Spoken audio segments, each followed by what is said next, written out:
के तख्ते बैठ गए, यार कोई मिट्टी डालने नहीं आया। सच बात। जाओ चमासा गुजरेगा या आएगा। ये चंद बूंदे पड़ी हैं, कब्रिस्तान जाना लोगों की हकीकत खोल देती है। जी। कई बार तो कब्र के अंदर का कफन नजर आता है, कई बार हड्डियां दिखती हैं। अल्लाह। क्या तुम्हें अकल नहीं आई कि एक दिन हमें भी यहां आना था? जी। याद रखिएगा, सारे बदन गला नहीं करते, कुछ ऐसे भी है जो सलामत रहते हैं। जी बेशक। वो कौन से बदन है जो सलामत रहते हैं? वो एक शायर ने अपने अंदाज में कहा था, जमीन मैली नहीं होती, जमन मैला नहीं होता, मोहम्मद के गुलामों का कफन मैला है। क्या कह दिया मुफ्ती साहब, माशाअल्लाह। जी बनो ना आशिक। क्या बात। और इश्क की हुजूर के ना कोई और उम्र नहीं है। जो इश्क हुजूर से जवानी में हो सकता है वो किसी उम्र में नहीं हो सकता। वाह। जो जवानी में उम्र हो सकता है हुजूर से इश्क हो सकता है। जी मुफ्ती साहब माशाअल्लाह। वो हर किसी से नहीं हो सकता। कहते भैया दाढ़ी रख ले, क्या है मौलाना तुम्हें क्या पता, तुम्हें तो मुल्लागिरी सूझे। जी। चल हमें मुल्लागिरी सूझ रही है, ये दाढ़ी वाले लोग बैठे, इनके कनपटे पे किसने तमंचा रखा था दाढ़ी को वरना ठोक दूंगा। जी। है? किसी ने कहा था कुर्ता पजामा पहनो वरना अगले दिन गोली मार दी जाएगी? नहीं। पैसे नहीं थे इन पे, ये भी कोट पैंट खरीद सकते थे। जी बेशक। हैं? हजामत के कितने पैसे, 150 रुपए जाते हैं, इतने ये भी दे सकते थे, लेकिन दाढ़ी संभाल के रखी है। जी बेशक। कुर्ता पजामा पहन रखा है, सिर्फ अमामा सजा रखा है। क्यों? सिर्फ इसलिए नहीं कि ये फैशन है, इसलिए सजा रखा है दुनिया कुछ भी कहे मदीने वाला महबूब राजी रहे। जी वाह, क्या कह दिया माशाअल्लाह। बेशक। तुम खुद सोचो, जिस दिन कुर्ता पजामा पहनते हो कितने अच्छे लगते हो। जी। तुम्हें खुद भी एक अलग सी फीलिंग महसूस होती है, बार बार मुड़ मुड़ के शीशा देखते हो। एक दिन उनका लिबास पहनते हो तो अच्छे लगते हो, 365 दिन उनका लिबास पहनोगे तो कितने अच्छे लगते। जी वाह माशाअल्लाह। लेकिन आदत है ऐसे घुस जा जिनसे मेरे को पता ही नहीं लगता ये पहन के सिलवाई है कि सिलवा के पहनी है। जी जी जरा। एक टांग में कितने लब, ऐसी फिटिंग, ऐसा सब दिख रही है, सच। अकड़ी पड़ी है टांग, सब दिख रही है, और नमाज पढ़ने आ रहा तो पता ही नहीं चल रहा। इतनी देखो, इबादत भी सलीके से होनी चाहिए, खाली मुर्गे की तरह ठोंगे मारने से नतीजा कुछ नहीं। आ गया मस्जिद में, इतनी टाइट पैंट है, जब सजदे में गए वो नीचे घुस रख गई और शर्ट ऊपर को उठ गई। जी। अब तेरा सरकारी हाउस है। जी ये। अबे जब पहले से ही 3 इंच छोटी है वो पूरी किधर से होगी? जी यही बात। बोलो, कम से कम नमाज के लिए तो ऐसी ड्रेस होती, तू खुल के अपने रब को सजदे कर लेता। जी बेशक। तू डट के अपने रब को राजी कर लेता। एक सजदा तो निकालना ऐसा। जी। खुदा रा जोड़े अपने आप को मुस्तफा से, करीब करें खुदा के, वो बड़ा करीम है। चेहरे सजाओ सुन्नतों वाले, रखो दाढ़ियां चेहरों पर। मैं किसी खास कौम का नाम नहीं लूंगा, समझदार होंगे तो समझ जाएंगे।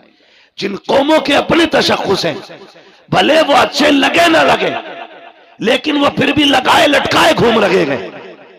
और खुदा ने तो तुम्हें दाढ़ी के बालों से शेर बनाया था। जी। तुम क्यों मुंडा रहे हो? लगता नहीं जुमे जुमे जाके रोज छील के मस्जिद में साफ करके आते हो, देखते हो कोई बाल रह तो नहीं गया। ये हुजूर की सुन्नत है, इसे पूरा कर और सजा के देख। मौलाना नहीं यार, रख लेंगे जब उम्र आएगी। नहीं, जनाजे की कोई उम्र नहीं होती। याद रखना, जहां से कोट पैंट खरीदते हो ना, उसी मार्केट्स में कफन भी मिला करता है। जी बेशक। मेरी बात याद रखना। जी। जिन बालों को मुंडा के आए हो ना, सफेदी का इंतजार था, ये सफेदी तक नहीं पहुंच पाएंगे। एक झटका लगता, अब तो बैठे बैठे मौत हो जाती है। क्या हुआ? हार्ट अटैक हो गया, जी। दिल जाम हो गया, गुर्दे जाम हो गए, चलते फिरते मौतें हो रही हैं। सजाना चेहरे पे दाढ़ी, फिर देख मर के कब्र में पहुंच, हुजूर मुस्कुरा के देखेंगे। जी क्या कह दिया। और हुजूर ने मुस्कुरा के देख लिया, समझ लेना कसम से कब्र की सारे सवाल आसान हो जाएंगे। बेशक वाह सुभान यही अल्लाह। तो मसला। नतीजा क्यों होता भाई? सुन्नियों में क्यों होता नतीजा? ताकि बख्शा जाए। जी होता है कि नहीं? जी। बिरयानी क्यों चल रही है डट के? 6 भगोने बनने, जी बदनाम हालात रहते। हक बात। तो बिरयानी, उड़द गोश्त, कौरमे, रोटी, ये सारी चीजें इसलिए करते हो कि हमारा मरने वाला बख्शा जाए। अपने जीते जी इतना कर लो कि हम बख्शे जाए। तुम्हें तीजा नहीं करना है, बिरयानी नहीं बनानी है, बस ये चंद बाल हैं चेहरे पे सजाने हैं। कभी रात में उठ के मदीने की तरफ मुंह करना और कहना, मदीने वाले आज के बाद वादा करता हूं तेरी मोहब्बत में हमेशा चेहरे पे दाढ़ी रखूंगा। जी इंशाल्लाह। कभी कह के देखो उससे, फिर देख अल्लाह दिल कितना ठंडा करता है। जी हमारे मुआशरे के इतने बुरे हालात है, इमाम की पकड़ पकड़ के नापेगा जी। और बेटे की टटो के कहता है ये बाल कैसे जम रहे हैं, अभी उम्र है तेरी रखने की। इमाम की नाप रहा, एक अंगल कम ना हो। और बेटे से कह रहा मुंडा के नहीं आया। बेटा कहता नहीं, इमाम साहब ने बताया था दाढ़ी रखनी है। कहते तो तेरी उम्र हो गई कोई, अल्लाह। दाढ़ी की कोई उम्र होती है? सुने, अगर उम्र होती है ना तो मेरा अपना उसूल ये है, जहां तक मैं जानता हूं, अल्लाह ने कोई चीज वक्त से पहले नहीं जमाई है। जी वक्त से पहले कोई चीज नहीं निकाली उसने, जब जरूरत थी तब निकाली। अगर वो चाहता पैदा होते ही दाढ़ी निकाल देता। देखिए किसी की पैदा होते ही दाढ़ी नहीं बोलो, नहीं। अब तो तालीम का दौर है, अब भी सर हिलाओगे। दाढ़ी देखिए पैदा होते ही नहीं ना, जब जवानी चढ़ती है तब दाढ़ी निकलती है। क्यों? पता चला जवानी में दाढ़ी की जरूरत होती है। जी। जो दाढ़ी मुड़ा देते हैं वो सही से जवान भी नहीं रह पाते। बात ज्यादा गहराई से नहीं करनी है, बस इतनी समझ लो, जवान वही रहते हैं जो दाढ़ी वाले होते हैं। इसलिए चेहरों पे दाढ़ी सजाओ। कभी कहते नहीं दाढ़ी रख लेंगे, पहले ब्याह कर ले। अच्छा चल, लोग दाढ़ी हो जाती है तो लड़की नहीं देते। आज तक कोई मौलवी रड़ुआ मरा? नहीं मतलब ऐसा कोई बंदा गया दाढ़ी थी इसलिए किसी ने लड़की नहीं दी? नहीं नहीं गया ना। नहीं। दाढ़ी वालों की भी शादी होती है, बेदाढ़ी की वालों की भी शादी होती है। जी।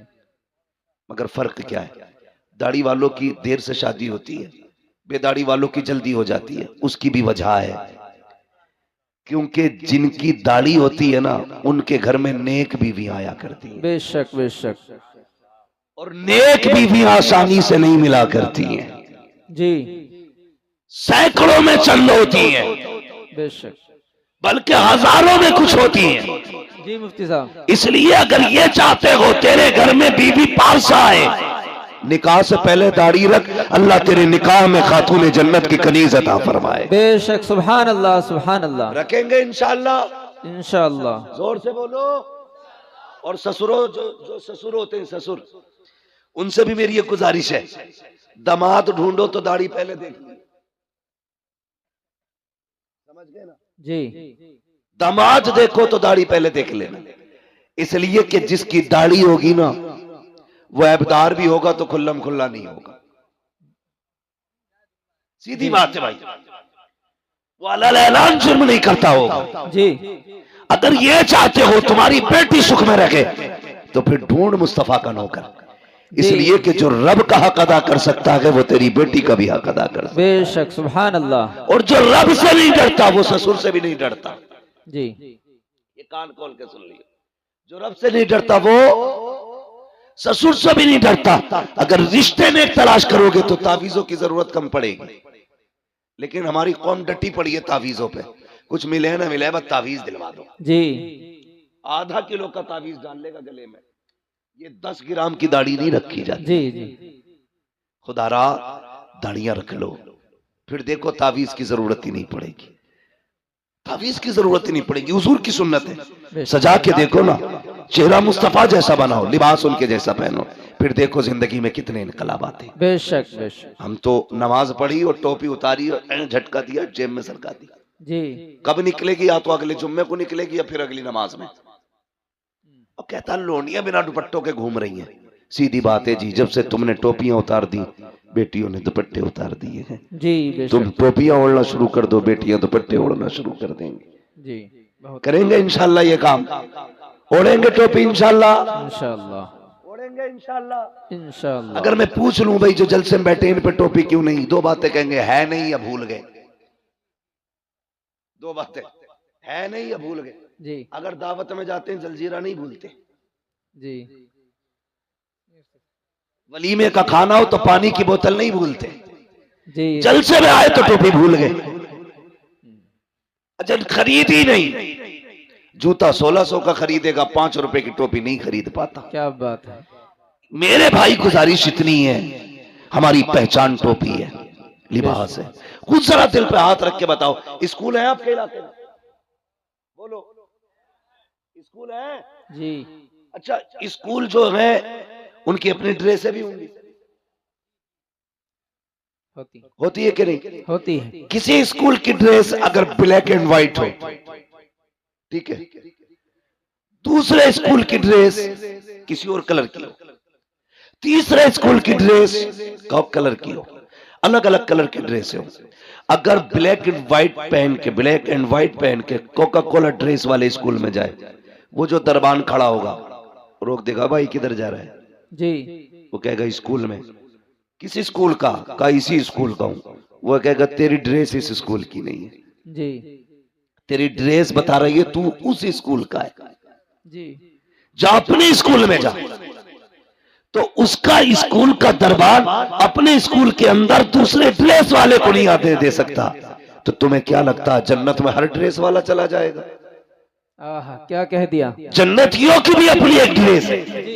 अगर इंग्लिश मीडियम पढ़ने वाले तलबा का लिबास अलग है तो मुस्तफा की उम्मत का लिबास भी अलग है। अगर स्कूल जाने वाले के बैच के लिए अलग कैप होता है तो मुस्तफा की उम्मत के जवान की टोपी होती है। अगर स्कूल में पढ़ने वाला बच्चा टाई पैंट में जाता है तो फिर मुस्तफा का उम्मती टोपी और कुर्ते पजामे में नजर आना चाहिए, ताकि जब कयामत में जाओ चेहरे पे दाढ़ी हो, फरिश्ते पूछे किधर जा रहे हो, कहा जन्नत में, कहा अलामत क्या है, दाढ़ी दिखा के कहते ना हुजूर की सुन्नत है, उन्हीं का गुलाम बन के जन्नत में जा रहे। बेशक, सुभान अल्लाह सुभान अल्लाह। इसलिए चेहरों पे दाढ़ियां सजा लो ताकि गेट पास मिल सके।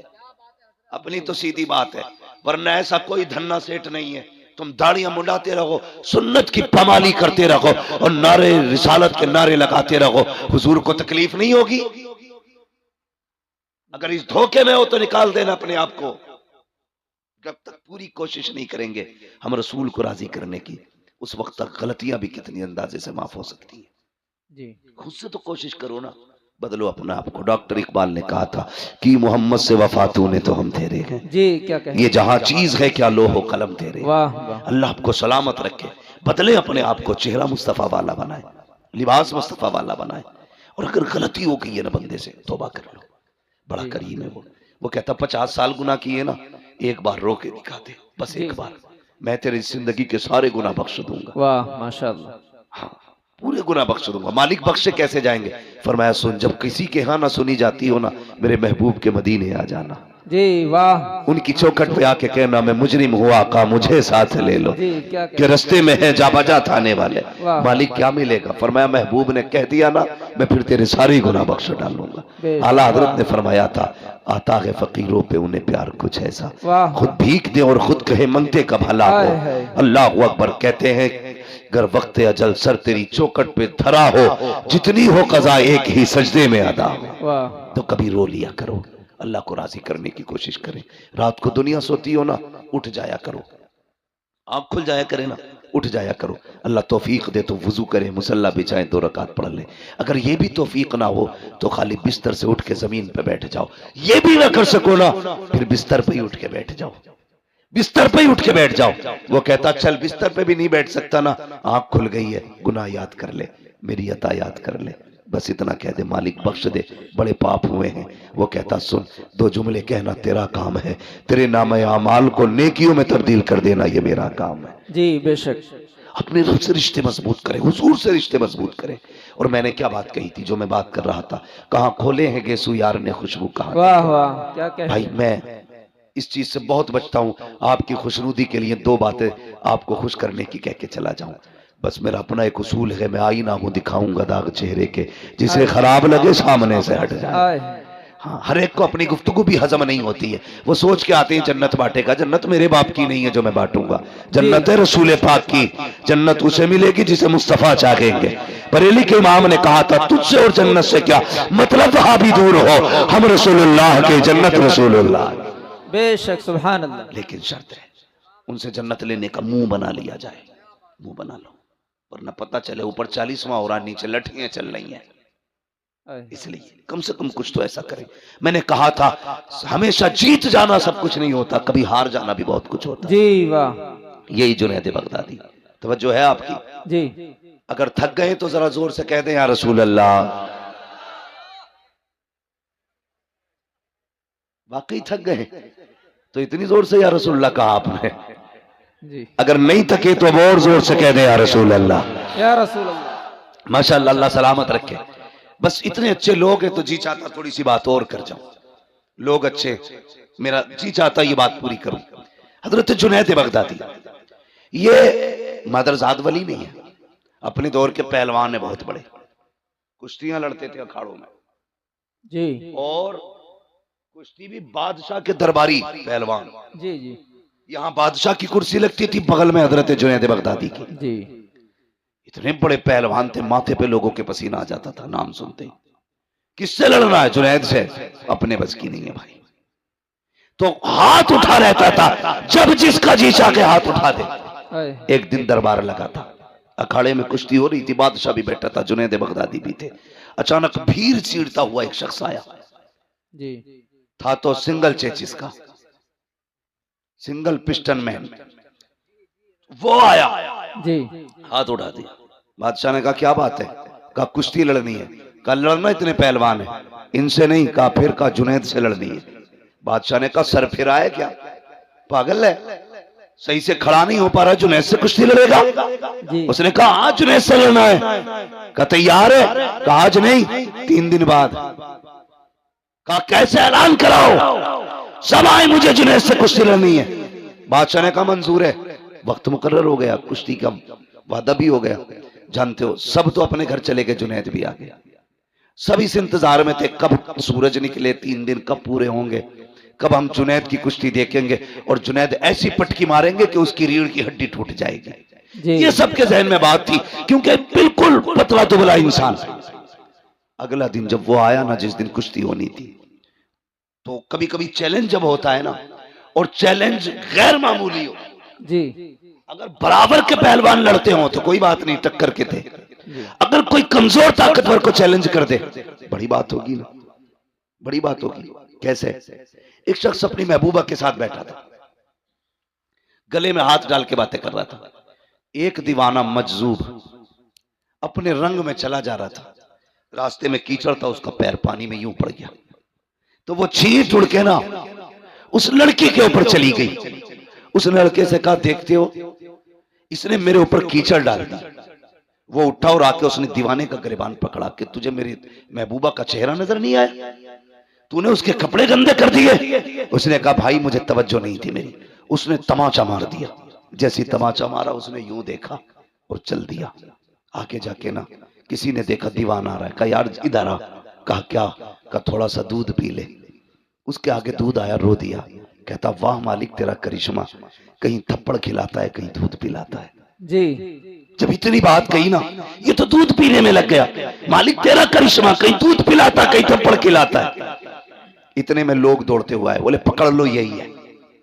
लोग पकड़ के लाए, वहां जहां कीचड़ उछली थी देखा वो शख्स मरा पड़ा था। कहा क्या बात है? बोला तूने मारा इसको। कहा क्यों? कहा इसने तेरे थप्पड़ मारा, तो तू बता तूने बद्दुआ की थी उसके लिए? कहा नहीं। कहा फिर ये मरा कैसे? कहने लगा जब मेरे पैर से कीचड़ उछली, इसके महबूब को तकलीफ हुई, इसने अपना बदला ले लिया। जब इसने मेरे थप्पड़ मारा, मेरे रब को तकलीफ हुई, उसने मेरा बदला ले लिया। आए है क्या कहने जी, वाह, उसने मेरा बदला ले लिया जी।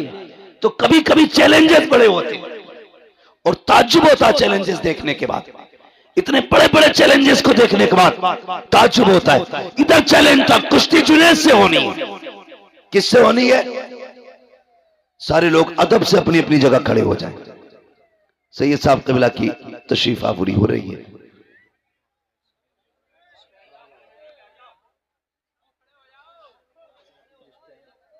रद्द करे और नाम अमाल में नेकियों का इजाफा करे। हजरत की इजाजत हो तो मैं बात पूरी करूं। अल्लाह सलामत रखे। माशाअल्लाह तशरीफ रखिए, फटाफट जल्दी से बैठ जाइए जरा। हुजूर सैयद साहब कबिला की आमद आमद हो चुकी है और जिस लम्हे का इंतजार था हम सबको अल्हम्दुलिल्लाह वो लम्हा आ चुका है। अब ये वक्त भी दुआओं की मकबूलियत का है और फिर शहजादा भी मदीने वाले का है। इंशाअल्लाह दुआएं होंगी, करम मदीने से होगा और अल्लाह ताला हमारी महफिल को कबूल व मकबूल फरमाएगा। आ गए ना कमेटी वाले भी सारे लोग? फुरकान भाई माशाल्लाह आपने बुला लिया, बैठे जरा, तवज्जो है सारे लोगों की। तो उस दिन का इंतजार होने लगा जिस दिन का वादा किया गया था। अब सारे लोग देख रहे हैं, दरबार लग गया, लोग इंतजार में हैं। सब तो खुशी में उछल रहे थे कि देखेंगे कितने मिनट के अंदर या कितने सेकंड के अंदर इस पहलवान की पहलवानी का भूत उतरेगा। लेकिन जुनैद बगदादी ना कहते मेरा दिल करवटें बदल रहा था, मेरा दिल करवटें बदल रहा था। कुछ तो था उसमें जो इतना बड़ा चैलेंज करके गया, कोई तो राज था उसके पास।